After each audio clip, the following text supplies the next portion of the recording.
In 2013, Arthur, a 35-year-old man accustomed to the rural tranquility of Willow Creek, Oregon, encountered something that would forever change his family's life. His initial plan that morning was to clear a small stream at the edge of his property, anticipating the heavy rains that would soon come. The task was simple, routine, until an unusual object interrupted the repetitive swing of his hoe. There, among rocks and branches, a wooden box wrapped in durable plastic had been spared by time and water. Upon opening the box, Arthur was surprised. Inside was the infamous Book of St. Cyprian, its black cover gleaming beneath the mud he quickly wiped away. With no clear idea of what it was, only vaguely recognizing the mystical aura of the name, he took the book with him, curious about its contents. At home, he flipped through the pages, noticing prayers of all kinds, some strange even by his Catholic standards. A sense of discomfort grew in Arthur. This, he realized, was not material for someone who desired peace. He then put the book away, thinking he was cutting the evil off at the root. But fate pays little respect to the will of those who ignore the unknown. Days later, driven by boredom, Arthur returned to the book. This time, something between the pages caught his attention. A carefully hidden envelope contained an old map, indicating a spot in the forest near his land. Curiosity overcame common sense. Arthur followed the map's tracing, pushing through the dense undergrowth until he found, under a fallen log, a second box, made of the same close-grained, dry wood as the first. Upon opening it, he found a seemingly valuable necklace, hand-worked gold, heavy ornaments, and ancient gleam. He brought the necklace inside, but, cautious, he instructed that no one touch the object until he was certain of its provenance. Unusual occurrences began to plague the family's routine. The children, previously healthy, started to fall ill without explanation. Crises and arguments arose between traditionally peaceful people. Figures appeared fleetingly, shadows crossed the hallway, murmurs sounded between rooms, cries, childish laughter, indistinct voices. The feeling that they were not alone became unbearable. At night, Arthur's children woke up in terror. Nightmares repeated themselves, and the figure of a terrifying creature began to inhabit their descriptions. Arthur and his wife, though exhausted, couldn't see anything abnormal, but they knew the atmosphere of the house had changed. The tension reached its peak in a silent, icy dawn. One of his daughters, a short young woman, curiously always strong in spirit, burst into her parents' bedroom in a state of absolute panic. She reported waking from a nightmare, drawn to the window by an indescribable sensation, only to see her sister walking in the backyard in a trance with the Book of St. Cyprian in her arms.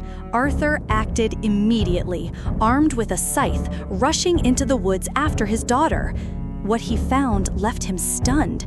His other daughter hanging by a rope from a tree, the book still clutched in her inert hand.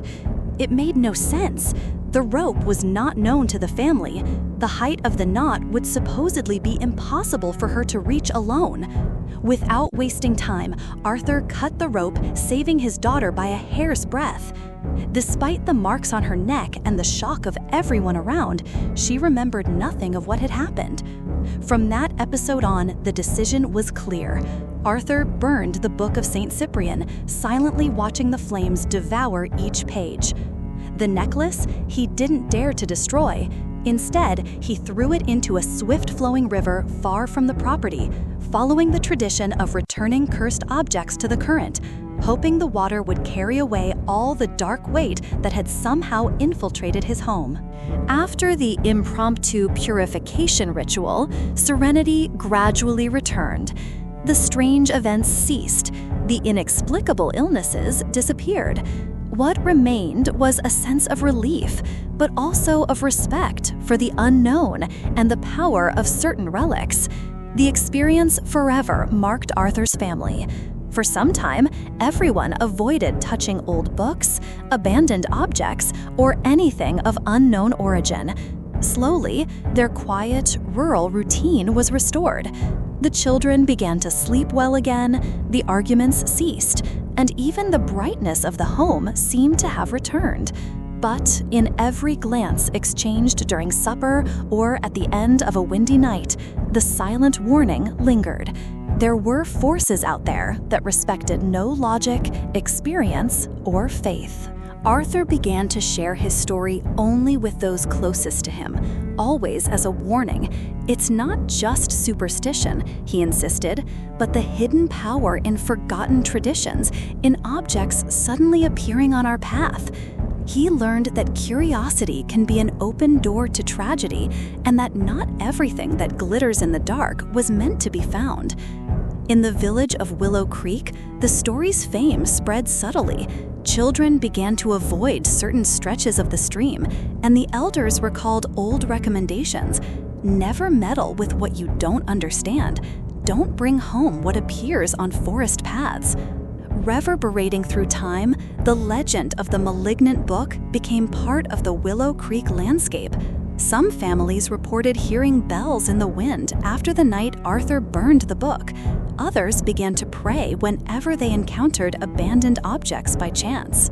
The story also changed the family's stance on faith and superstition. Arthur, still faithful to Catholicism, began to pray for protection, to ask for discernment in the face of the unknown. His wife never again allowed old objects to be kept in the house without a proper clarification of their origin. Today, years later, the memory of that episode is told to children and grandchildren as a cautionary tale. The scythe, carefully stored in a corner of the garage, serves as a reminder of the night that could have ended irreversibly. The landscape by the stream, where it all began, is now cared for with respect, no longer seen as mere scenery, but as a territory of mystery. The lesson was learned the hard way. Some relics carry an energy that defies understanding, and the fate of those who dare to unravel these secrets can change forever. If you ever find yourself in the depths of an ancient forest, remember, danger doesn't always come from what you can see. Sometimes the true terror is what hides in the shadows, silent, patient, invisible, but always present.